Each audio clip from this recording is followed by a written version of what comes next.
누가복음이죠. 18장. 지난 시간에 이어서 계속해 보겠습니다. 지난 시간에 과부와 재판장의 비유에 대해서 우리 공부했습니다. 18장 1절부터 8절까지 다시 한번 읽고 함께 공부해 보도록 하겠습니다. 했죠? 예수님께서 그들에게 항상 기도하고 낙심하지 말아야 할 것을 비유로 말씀하여 이르시되 어떤 도시에 하나님을 두려워하지 않고 사람을 무시하는 한 재판장이 있는데 그 도시에 한 과부가 있어 자주 그에게 가서 내 원수에 대한 나의 원한을 풀어주소서 하되 그가 얼마 동안 듣지 아니하다가 후에 속으로 생각하되 내가 하나님을 두려워하지 않고 사람을 무시하나 이 과부가 나를 번거롭게 하니 내가 그 원한을 풀어주리라. 그렇지 않으면 늘 와서 나를 괴롭게 하리라 하였느니라. 주께서 또 이르시되 불의한 재판장이 말한 것을 들으라. 하물며 하나님께서 그 밤낮 부르짖는 택하신 자들의 원한을 풀어주지 아니하시겠느냐? 그들에게 오래 참으시겠느냐? 내가 너희에게 이르노니 속히 그 원한을 풀어주시리라. 그러나 인자가 올 때 세상에서 믿음을 보겠느냐 하시니라. 아멘. 지금 예수님께서 하신 말씀이죠. 예수님께서 기도에 대해서 말씀하시는 기도를 해야 된다라고 하는 거예요. 그러시면서 기도를 왜 해야 되느냐 하면서 원한이 있는 과부를 빗대어서 말씀하셨어요.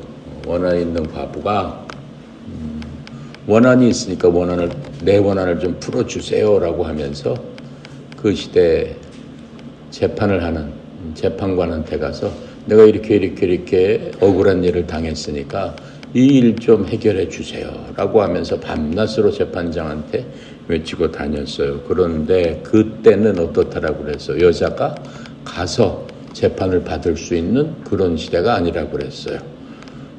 그리고 또 과부니까는 돌봐줄 사람이 없었겠죠. 남편이 없으니까. 그러니까는 돈도 없었던 건 당연하죠.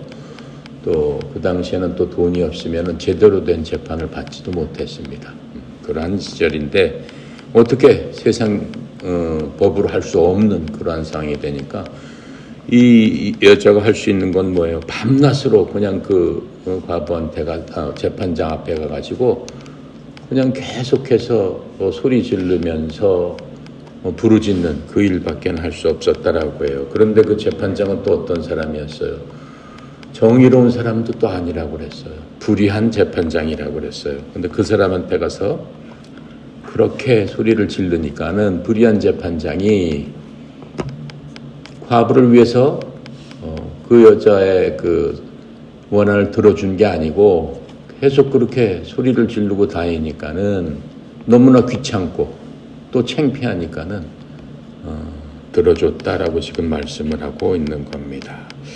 이 말씀은 주님께서 비유로 말씀하신 거다라고 얘기를 했어요. 무슨 얘기냐면은 이 여자는 재판에 가서 자기 재판을 도와줄 사람이 누구예요? 변호사죠. 재판은 뭐 혼자 하는 게 아니에요. 지금도 재판을 하게 되면 꼭 변호사와 함께 가서 변호사가 나를 위해서 대신 얘기해 주는 거예요. 대신 답변을 해주는 사람입니다. 법에 맞게. 그러니까 변호사는 이 법을 잘 알고 또 법을 잘 공부한 사람이 변호사가 되는 거잖아요. 그런데 이 여자한테는 그런 사람이 전혀 없었죠. 그래서 이 여자가 할 수 있는 건 뭐예요? 그 재판장이 예전에는 천막 같은 데서 이루어진다고 했죠. 근데 그 천막을 이곳저곳 돌아다니면서 재판장이 돌아다니면서 그때마다 이루어진다고 했습니다. 그러니까는 그 장막 밖에서 돌아다니면서 소리치니까는 재판장이 너무 괴로운 거예요. 그런데 예수님께서 우리는 어떠한 사람들이라고 그랬어요? 이 그리스도인들, 예수님을 믿는 사람들은 우리가 억울한 일을 당하고 힘든 일 당할 때 뭘 해야 되는 겁니까? 하나님 앞에 재판장이신 하나님 앞에 아뢰야 되는 거죠. 아뢰는 것을 뭐라고 얘기한다고 그래요? 기도하는 거죠. 하나님 앞에 아뢰는 모든 것들은 우리는 기도로서 하는 겁니다. 이렇게 기도할 적에 변호사이신 하나님께서 우리를 구원해 주시고 또 변호사이신 그 하나님께서 그 심판관이 되시기도 하기 때문에 우리의 모든 것들을 들어주신다라고 말씀하시는 거예요. 요한일서 2장 1절에는 뭐라고 설명을 하고 있습니까? 내 어린 자녀들아, 내가 이것들을 너에게 쓰는 것은 너희가 죄를 짓지 않게 하려 함이라. 만일 누가 죄를 지어도 아버지와 함께 계신 변호자가 우리에게 계시니 곧 의로우신 분 예수 그리스도시다. 이게 무슨 얘기예요? 우리가 간혹 구원을 받았지만은 육신이 연약한 거로 마음이 또 연약해져서 죄를 짓는 경우가 있습니다. 죄를 짓게 되면은 변호사를 대동해서 판사 앞에 가야 되는 거죠. 그러면서 죄를 용서해 주세요. 아니면 죄를 깎아주세요. 세상 일도 그러는 거잖아요. 뭐 사형당할 만한 죄를 졌다. 그러면은 사형 말고 무슨 징역 10년으로 또 징역 10년 질 만한 죄를 졌다. 그럼 변호사가 그러지 말고 그냥 징역 1년으로 이런 식으로 해서 재판장으로 하여금 설득을 해서 깎아주게 하는 게 변호사가 하는 일입니다. 그런데 지금 뭐라고 말씀하세요? 우리가 죄를 지었을 경우에는 변호사 되시고 심판장이 되시는 주님께 우리가 간다고 했습니다. 주님께서 우리와 함께 계신다고 했습니다. 그러니까는 그분께 우리가 모든 것을 의지하고 의뢰하고 을딱했을 적에 주님께서 우리를 깨끗하게 해주신다라고 하는 거예요. 그러니까 이 과부처럼 그렇게 울부짖으며 다닐 필요가 없죠. 우리 속에 계신 변호사인 주님께 의지하면 되는 겁니다. 그래서 주님께서 하시는 일이 뭐예요? 히브리서 2장 17절부터 18절에 보면은 이렇게 말씀하세요. 그러므로 예수님께서 모든 일에 자기 형제들과 같이 되실 필요가 있었으니 이것은 예수님께서 하나님께 속한 일들에 긍휼 많고 신실하신 대제사장이 되어 백성의 죄들로 인해 화해를 이루려 하심이라.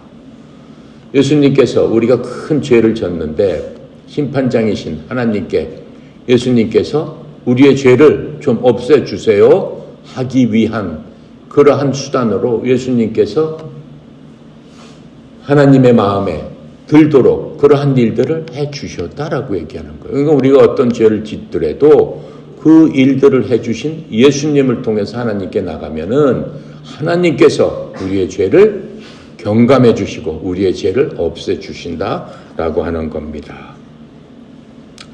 그래서 예수님께서 친히 시험을 받아 고난을 당하셨으므로 시험 받는 자들을 구원하실 수 있느니라 이렇게 말씀하고 있는 겁니다. 무슨 얘기예요? 예수님께서 시험을 당하고 고난을 당하신 게 뭐예요? 우리의 죄 때문에 우리의 죄를 경감시키기 위해서 하나님 앞에서 우리의 죄를 경감시키기 위해서 예수님께서 대신 벌을 받으셨다라고 얘기하는 겁니다. 그 벌을 받으셔서 어떻게 됐어요? 십자가에서 고난받으시고 돌아가셨죠. 그게 우리를 위한 일이다라고 지금 얘기를 하고 있는 거예요. 그렇기 때문에 우리가 그 과부 여자처럼 사람한테 기대고 사람한테 의지하면서 소리치고 할 일이 아니고 주님께 나가서 주님께 의지를 하고 의탁해야 된다라고 하는 그러한 말씀입니다. 그래서 우리가 기도할 적에 하나님께서 우리한테 약속하신 그 말씀을 찾아서 하나님의 많은 그 약속을 하나님 주님께서 나하고 이렇게 약속하셨으니까 그 약속을 지켜주세요. 이렇게 얘기할 수 있죠. 하지만 과부는 어땠어요?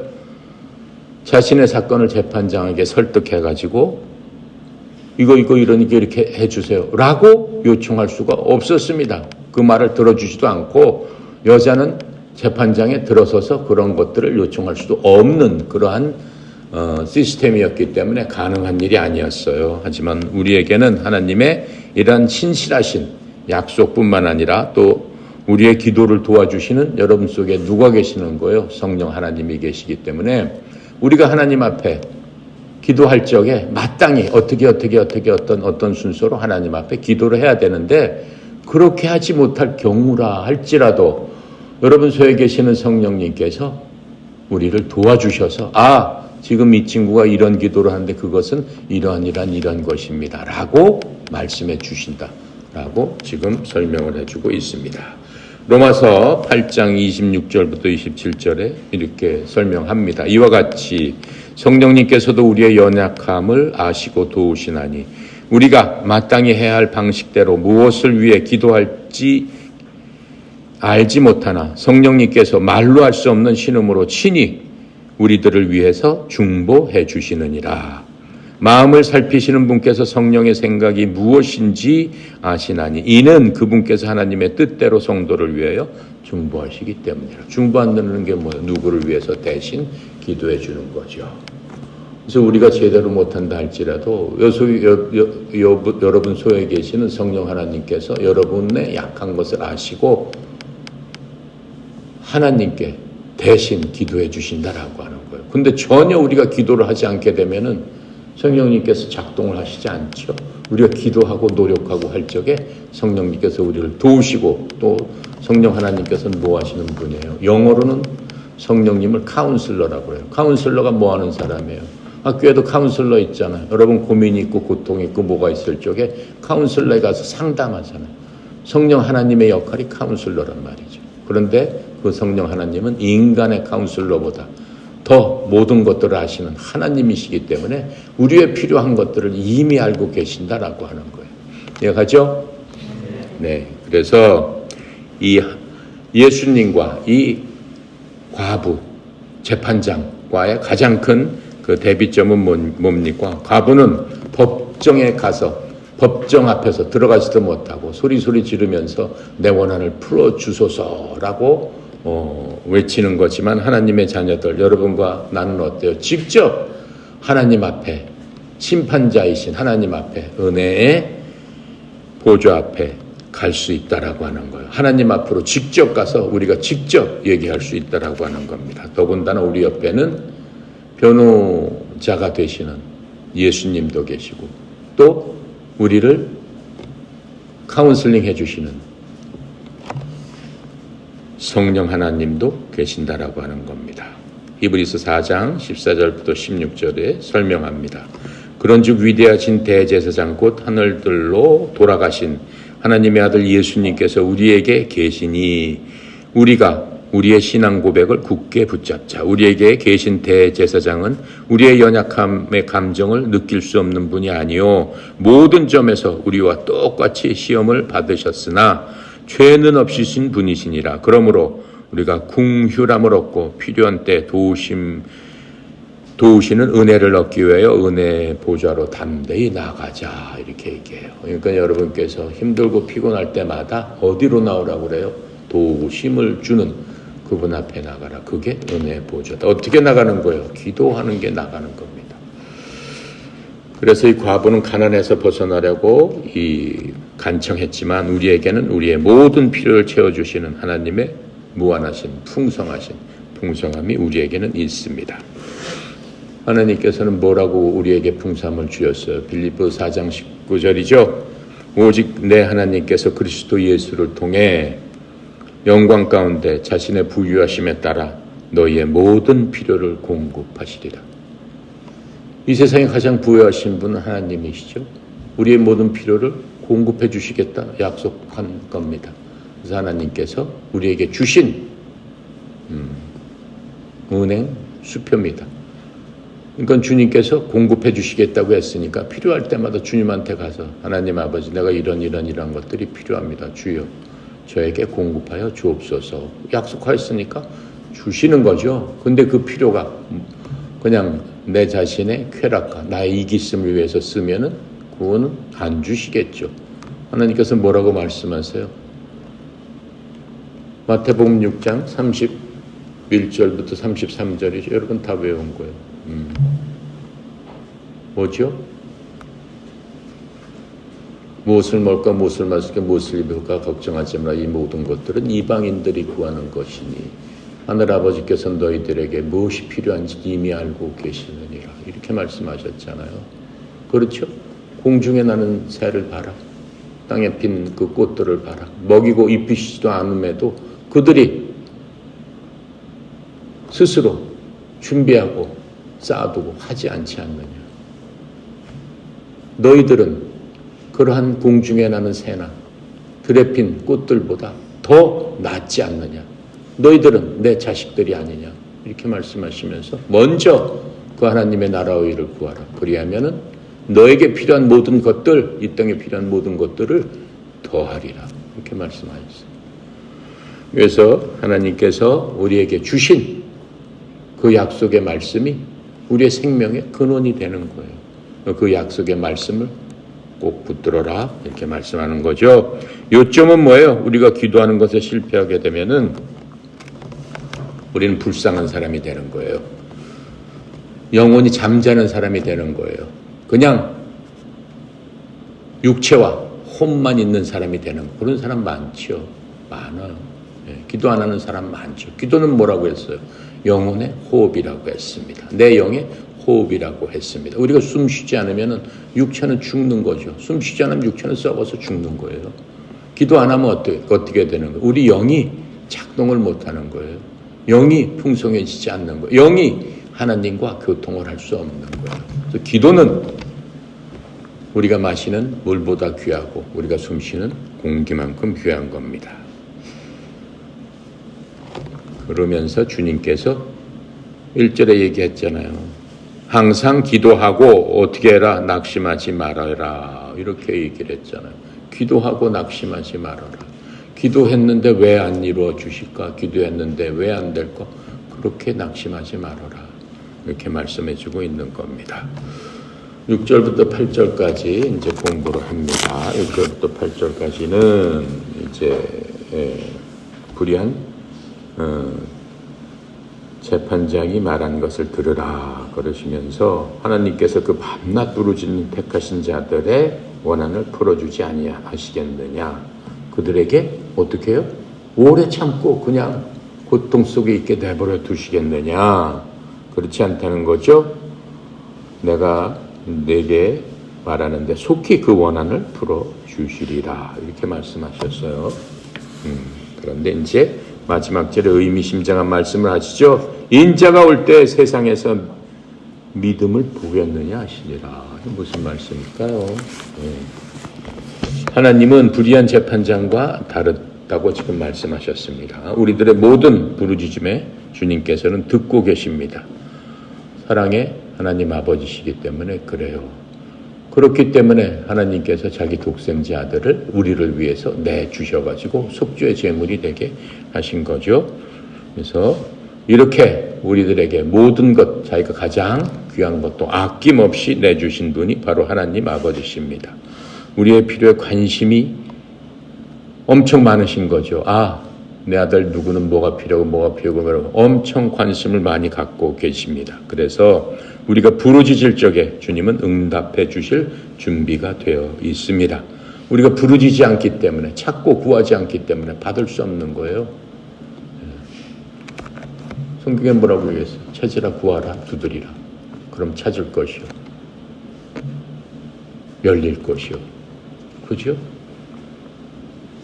받을 것이다. 이렇게 말씀하고 있지 않습니까? 그래서 재판장이 과부를 돕는 유일한 이유는 뭐였어요? 하도 그 과부가 자기를 괴롭게 하고 또 자기가 불의한 재판관이다라고 사람들이 손짓할까 봐 저렇게 당했는데도 저걸 도와주지 않는구나라고 자기 평판에 누가 될까 봐 두려워서 마지못해서 그 여자를 도와줬다라고 하는 겁니다.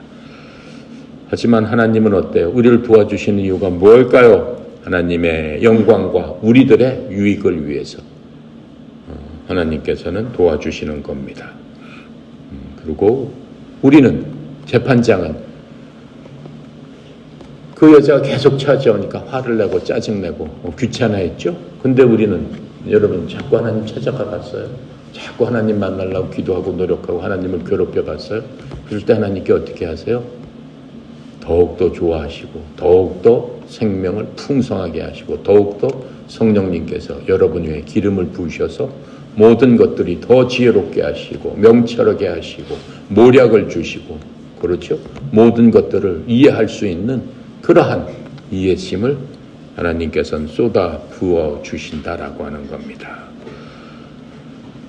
그렇다면 왜 하나님께서 우리의 기도에 곧바로 응답하지 않고 지체하실 때가 있을까? 하나님께서 속히 원수를 갚아주겠다 이렇게 말씀하셨는데 왜 지체하실까? 8절에 보니까 내가 너희에게로니 그분께서 속히 그들의 원수를 갚아주시리라 이렇게 말씀하셨는데 왜 그럴까? 왜 그럴까요? 하나님께서 아무것도 하지 않으셔서 일들이 지연되는 것이 아닙니다.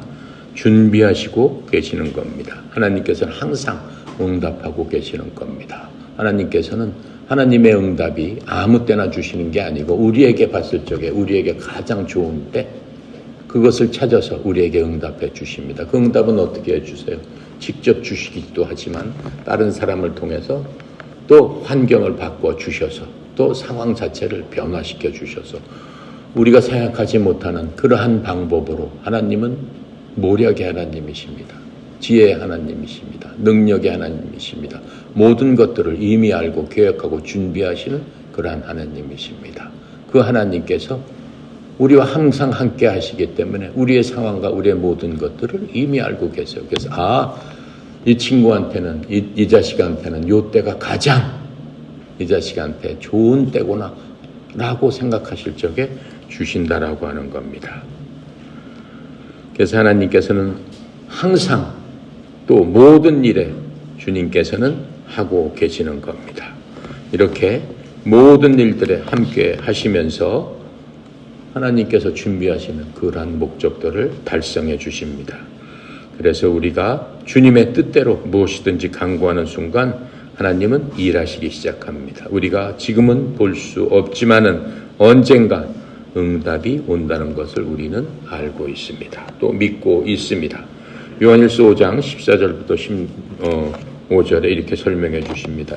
하나님 안에서 우리가 가진 확신은 이것이니 곧 우리가 하나님의 뜻대로 무엇이든지 구하면 하나님께서 우리의 말을 들으신다는 것이라. 그래서 우리가 하나님의 뜻 가운데 구해줘야 되겠죠. 우리 아버지 부모님한테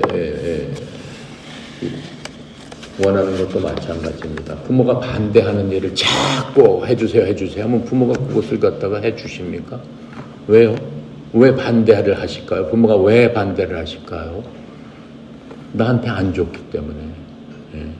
나한테 그렇게 하면 안 될 것 같기 때문에. 내 생각엔 그게 너무 좋은데 나 대학 갔으니까 자동차 한 대 사주세요. 학교 가려면 너무 머니까 자가용 타고 다니면 너무 편할 것 같아요. 조그만 차라도 좋은 차 한 대 사주세요. 부모님이 안 사주신단 말이에요. 사주면 얼마나 좋겠어. 시간도 절약되고 몸도 덜 피곤하고 아무리 생각해도 너무 많이 좋은 거야. 이모저모로 해도 유익이 나한테 너무 많은 거. 그럼 안 사주세요. 왜 안 사주실까요? 부모님 생각엔 아직 너무 어리고 그렇죠? 왔다 갔다 하면서 운전 잘못하면 사고 날 수도 있고 그리고 또 내 자식이 차를 사주면 왔다 갔다 하는 것뿐만 아니라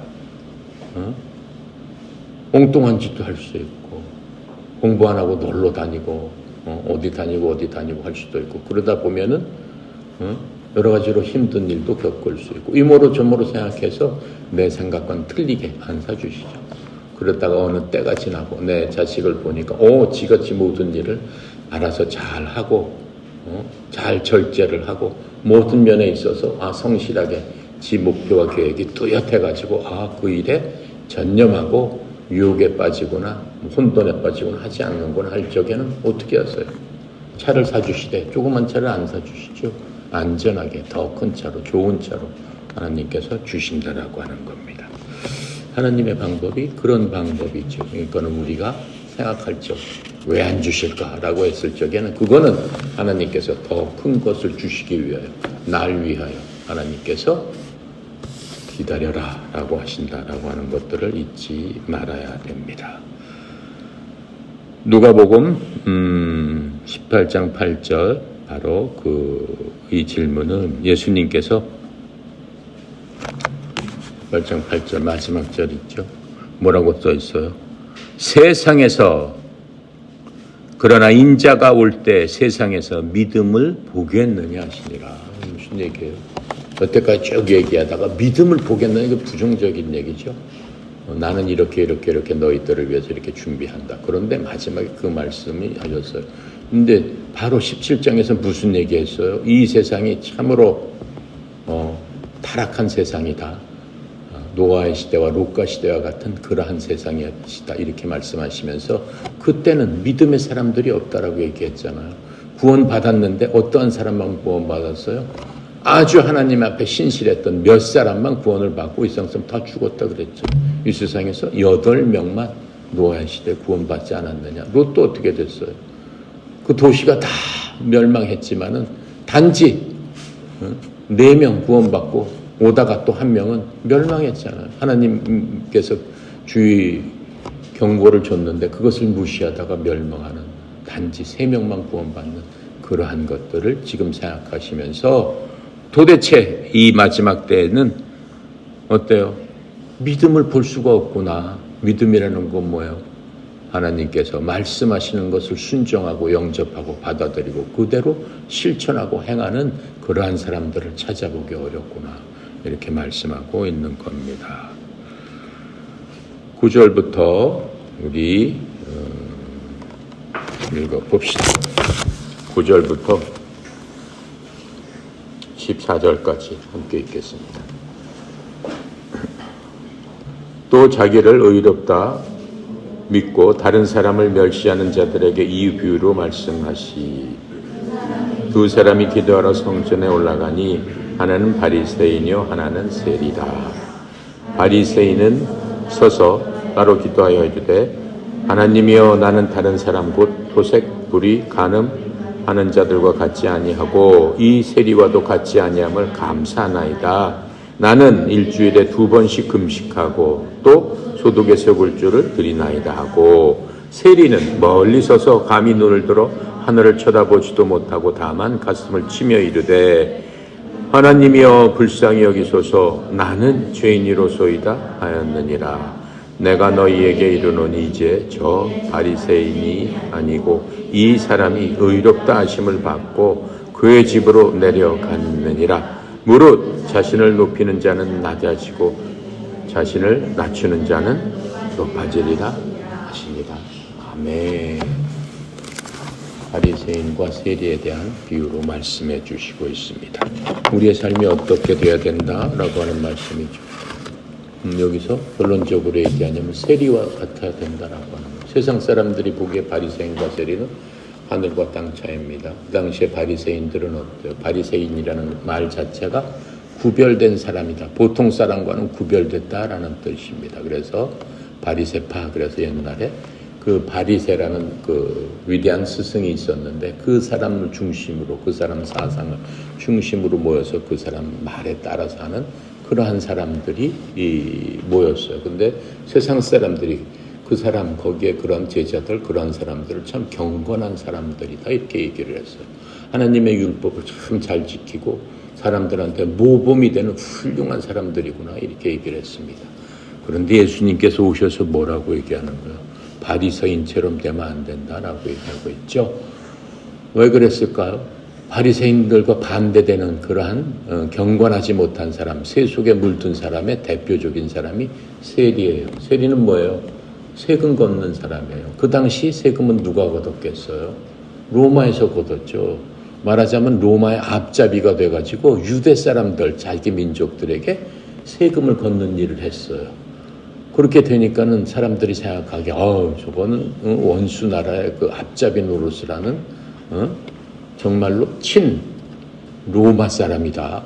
유대인이면서 그러면서 왜 같은 동족의 돈을 뜯어가서 말이야 로마에 갖다 바치지? 그것뿐만 아니라 예를 들어서 로마에서 1원 걷어와라 라고 하면 2원 3원 걷어가지고 본인이 1, 2원은 갖고 1원은 로마에 주고 이런 일을 했다라고 하는 거죠.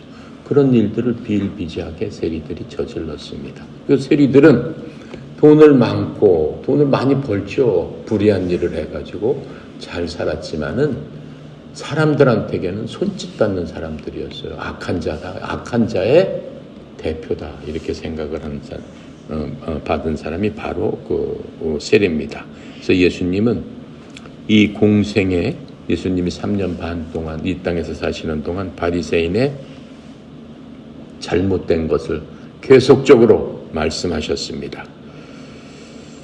누가복음에서 우리는 이미 봤어요. 이미 바리새인들이 예수님께서 어떠한 그러한 생각으로 바리새인을 대하셨는지 봤는데, 예수님은 이 바리새인들이 하나님께 빚진 자들인데 그 하나님께 빚진 것을 누구나 하나님께 빚을 졌죠. 갚지 못할 정도로 파산한 그러한 인격이 완전히 파산해버린 그런 자들이다, 이렇게 말씀하십니다. 그러면 일반 백성들이 보는 것과는 하늘과 땅 차이죠. 그것이 지금도 우리들에게 적용되는 겁니다. 거룩하게 하나님 섬긴다고 하면서 누구보다도 앞장서고, 봤을 적에 그 헌금도 엄청 많이 내고 하나님의 말씀도 너무 잘 알고 또 큰 교회에서 예를 들어서 목회도 하고, 또 어떤 경우에는 그 교회의 그 장로가 될 수 있고, 그 직분을 맡은 사람이 될 수 있고, 사람들이 보기엔 참 진짜 신실하고, 야, 저 사람 존경받을 만한 사람이다 라고 생각하는데, 하나님께서 뭐라고 얘기해요? 이렇게 말씀하십니다. 누가복음 7장 40절부터 50절입니다. 뭐라고 말씀하시나 봅시다. 예수님께서 그에게 응답하여 이르시되, 시몬아, 베드로를 얘기하는 겁니다. 내가 네게 말할 것이 있다 하시니 그가 이르시되, 선생님이여 말씀하소서 하매, 예수님께서 이르시되, 빚을 준 어떤 사람에게 빚진 사람 둘이 있어. 하나는 500데나리온을 빚지고 다른 사람에게는 50데나리온의 빚을 졌는데, 그들이 전혀 갚을 것이 없으므로 그가 그들 두 사람에게 그들의 빚을 탕감해 주었다. 그러므로 내게 말해봐라. 그들 중에 누가 그를 더 탕감해 준 사람을 사랑하겠느냐? 이렇게 물으니 베드로가 내 생각에는 많이 탕감 준 사람이니이다 하니, 예수님께서 베드로에게 이르시되 내가 옳게 판단하였도다 하시면서, 그때 그 잡혀온 여자가 있었어요. 그 여자를 향해 돌아서서 시몬에게 이르시되, 그 예수님께 다가온 여자가 있었어요. 근데 그 여자는 창녀였습니다. 뭐라고 얘기하냐면은 이 여자를 보느냐? 내가 내 집에 들어올 때 너는 내게 발을 씻을 물을 주지 아니하였으나 이 여자는 눈물로 내 발을 적시고 자기 머리털로 내 발을 닦았으며, 너는 내게 입맞추지 아니하였으나 이 여자는 내게 들어올 때부터 내 발에 입맞추는 것을 그치지 아니하였고, 너는 내 머리에 기름을 붓지 아니하였으나 이 여자는 향유를 내 발에 부었느니라. 그러므로 내가 네게 이르노니 그녀의 많은 죄들이 용서되었느니라. 이는 그녀가 많이 사랑하였기 때문이라. 그러나 적은 것을 용서받은 자 바로 그 자는 적게 사랑하느니라 하시고, 그녀에게 이르시되 내 죄가 용서되었느니라. 이렇게 말씀하시니, 그분과 함께 음식 앞에 앉아있던 자들이 속으로 말하기 시작하여 이르되, 죄들도 용서하는 이 사람은 누구인가 하더라. 예수님께서 그 여자에게 이르시되 내 믿음이 너를 구원하였느라 평안히 가라 하시느니라. 이게 무슨 말씀이에요? 사람들한테 그렇게 손짓받던 창녀가 예수님께서 메시아임을 알고 주님 앞에 와서 자기의 모든 것들을 다해서 하나님께 자기의 잘못을 통한 거죠. 눈물로써 회개하면서 주님을 섬겼을 적에 주님께서 뭐라고 하셨다는 얘기예요? 내가 구원받았다. 내 죄가 없어졌느니라. 이렇게 말씀해 주신다라고 얘기하는 거예요. 하지만 잘난 척하고 그냥 이 높은 척한 그 사람들보다 바로 그 여자가 나를 더 사랑하는 것이 아니냐, 이렇게 말씀해 주고 있습니다. 그러면서 이 바리새인들은 또 어떤 자라고 그랬어요? 좋은 자리만 올라가려고 다투는 자들이다라고 하는 겁니다. 겸손하게 저기 하는 게 아니고 좋은 자리를 못 해가지고 안달난 사람들이다라고 하는 거예요. 높은 자리에 올라가는 사람은 어떤 사람들이 더 그래요? 많이 배우고 많이 높아져 있고, 그렇죠? 많은 사람들한테 존경을 받은 사람일수록 그 사람의 뚜껑을 열어보면 너무나 더럽고 추한 경우를 많이 볼 수 있습니다. 서로 높은 자리에 올라가기 위해서 그 싸움을 하는 게 우리가 보이지 않아서 그렇지, 눈으로 보게 되면은 보통 사람이 싸우는 것보다 상상할 수 없을 정도로 싸움을 한다라고 하는 거예요. 얼마나 타락한 자들인가라고 하는 거예요. 되겠어요? 안 되겠어요? 안 되는 거예요. 주님께서 그것을 지금 꼬집어서 얘기하고 있는 거예요. 그러면 안 되는 거잖아요. 그렇죠? 예. 자, 그래서 그런데 어때요? 세상 사람들은 그러한 바리새인들한테 어떻게 됐다라고 그랬어요? 속아가지고 미혹돼가지고 바리새인들 말을 따른다라고 하는 게 문제가 되는 거죠. 그리고 이 바리새인들이 예수님이 계셨을 적에 어떠한 생각을 했어요? 자기들은 정당하고 옳고 우리는 율법을 철저하게 지켜서 하나님께서 우리를 너무너무 사랑하신다, 이렇게 생각을 하고, 예수님께서 말씀하시는 건 다 잘못된 얘기다, 다 틀린 얘기다. 어째서 뭐 율법에 뭐에 따라서 틀렸고 뭐에 따라서 틀렸고 뭐에 따라서 틀렸고, 자기 아는 지식으로 그런 모든 것들을 생각하면서 예수님을 배척한 사람들이었죠. 또 바리새인들이 기도할 적에는 어떻게 해요? 기도에 대해서도 뭐라고 하냐면, 그들은 스스로 기도하며 하나님에게 나는 얼마나 선한지를 스스로 고백하는 사람들이었습니다. 또 그 바리새인들은 기도를 하나님께 영광을 돌리는 그러한 영적인 수행이 아니고 많은 사람들한테 인정받기 위한 수단으로 사용을 했다라고 하는 겁니다. 마태복음 6장 5절에 이렇게 얘기하고 있어요. 너는 기도할 때 위선자들과 같이 되지 말라. 그들은 사람들에게 보이려고 회당과 거리 모퉁이에 서서 기도하기를 좋아하느니라. 진실로 내가 너희에게 이르노니 그들은 자기 보상을 받았느니라. 어떻게 기도하라는 거예요?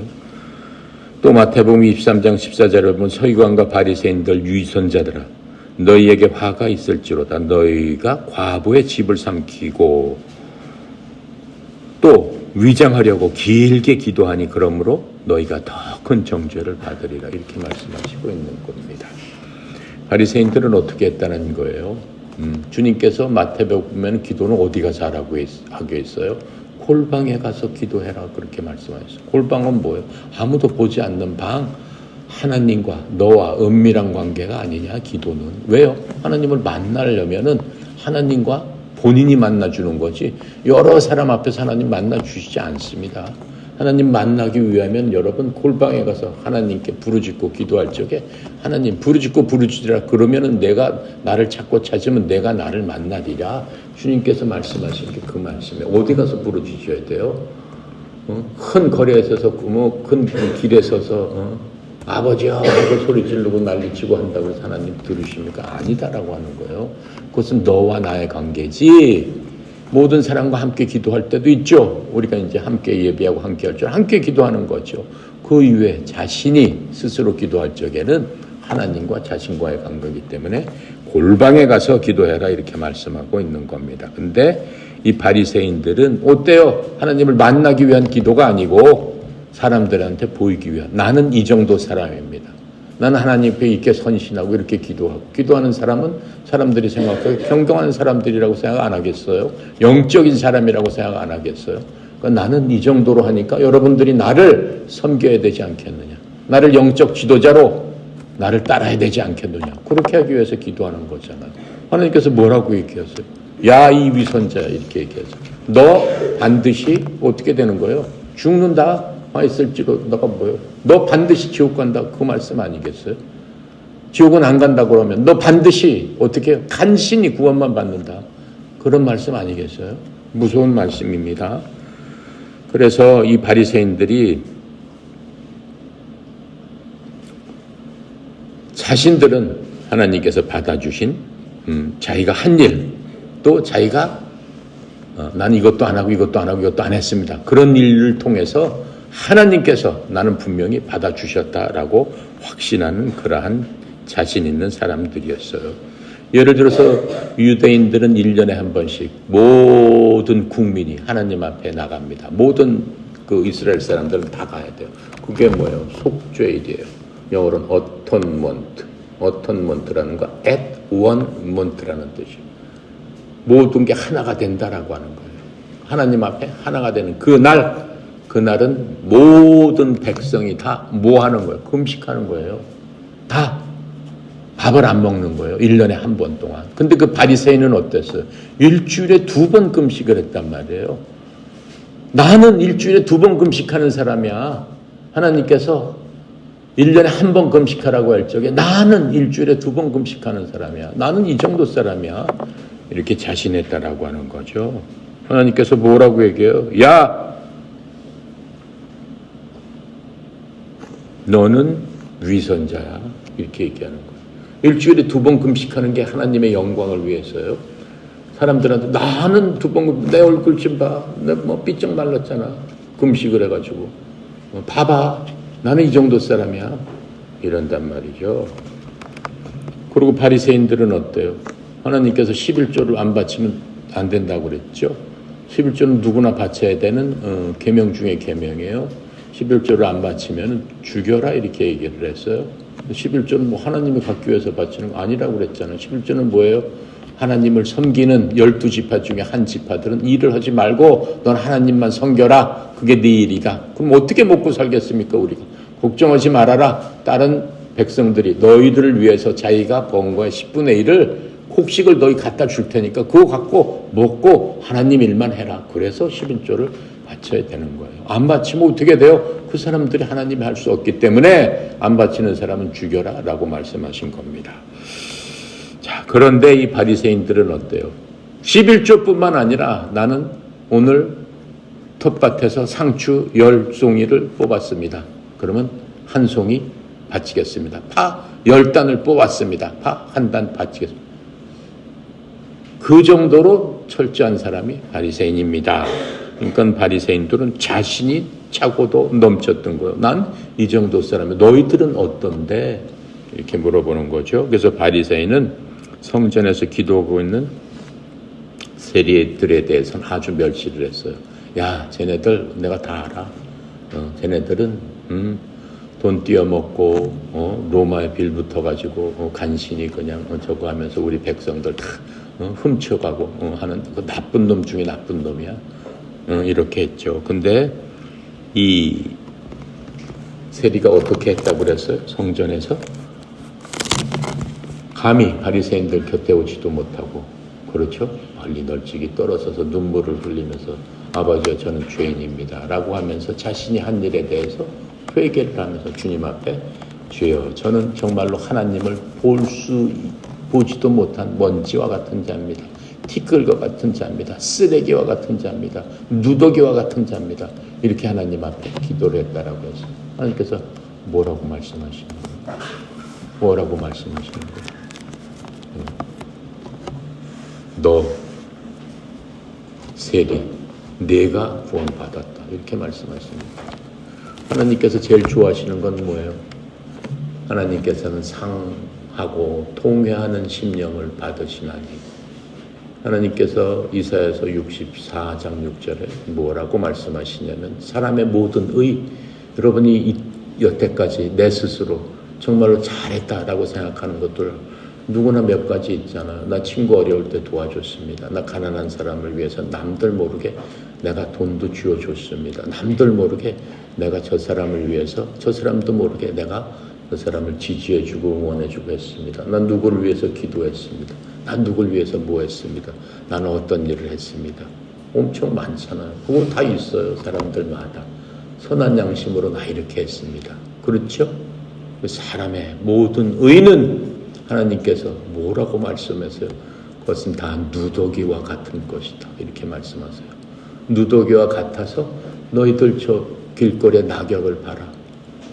낙엽이 죽으면서 떨어지면서 바람에 날려서 흩어져서 재가 되는 그러한 그거와 같은 것이니 이렇게 말씀하고 있어요. 그게 인간이 행했다고 잘난 척하는 의는 그런 것이다 라고 하나님은 우리에게 그렇게 말씀해 주시고 있는 거예요. 우리는 어때야 되겠어요? 주님 앞에 엎드려서 쉬지 말고 기도하라고 그랬잖아요. 쉬지 말고 기도한다는 게 뭐예요? 영혼의 호흡이라고 그랬잖아요. 그렇죠? 똑같은 일 갖고 기도하라는 게 아니에요. 똑같은 일, 우리의 필요한 모든 것들, 여러분 필요한 모든 것들. 하나님, 내가 대회에 뛰었는데 여기가 아픕니다. 하나님 알고 계세요. 하나님, 내가 힘든데 요거 잘하는 하나님 알고 계세요. 하나님, 내가 대학 가야 되는데 요런 게 내 마음속에 걸립니다. 하나님 알고 계세요. 구해야죠. 하나님 낫게 해주세요. 하나님 해결해 주세요. 하나님, 그 모든 것들이 형통하게 될 수 있도록 제 문제를 주님께 맡깁니다. 그렇게 얘기하죠. 맡겼을 적에 하나님, 난 못 받겠다라고 하세요. 네가 알아서 해결하라고 하세요. 그렇지 않잖아요. 그래, 해결해 주마라고 말씀하시는 거죠. 그 다음에는 어떻게 해야 돼요? 매 순간순간마다 하나님 붙들고 의지하면서 기도해야 되는 거예요. 무엇을 바탕으로 기도해야 되는 거예요? 감사함으로 기도해야 되는 거예요. 기도하는 방법은 하나님께서 알려주셨잖아요. 범사에 감사하라.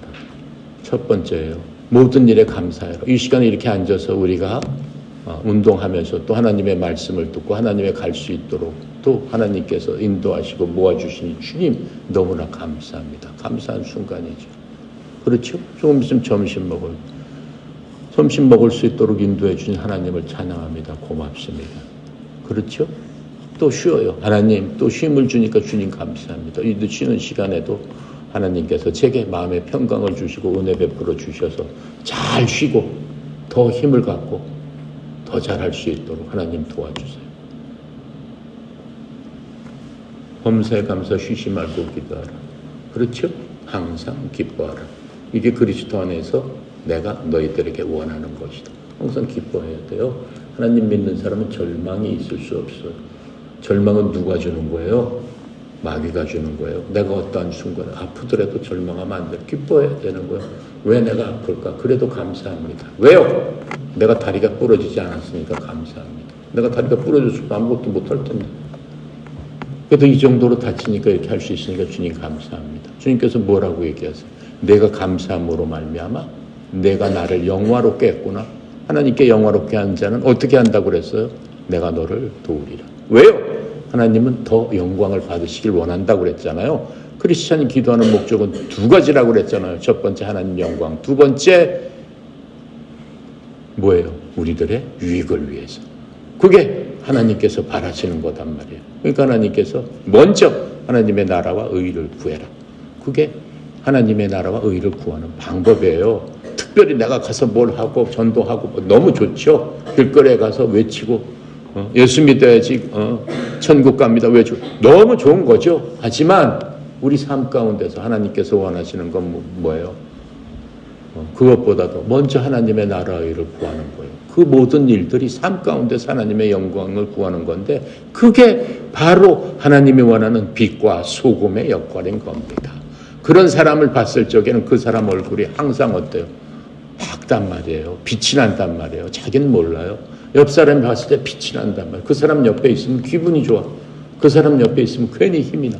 그 사람과 얘기하면은 뭔가 위안이 돼. 편안함을 얻어. 그게 하나님의 영광. 그게 하나님의 빛과 소금이 되는 역할이다. 하나님께서는 나와 여러분한테 그런 것들을 원하고 계신단 말이에요. 이해하죠? 기도합니다. 감사하신 하나님, 참으로 은혜 감사합니다.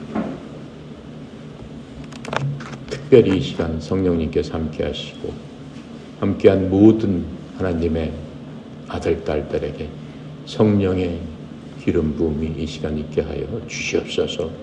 특별히 사랑하는 아들, 딸들 각자 간절한 소원과 간절한 소망으로 이곳에서 함께 운동하며 또 함께 예배드리며 하나님께 간구하고 하나님께 바라는 모든 것들 주님은 이미 들어서 알고 계십니다. 하나님 합당한 방법으로 다 채워주신다고 말씀하신 주님,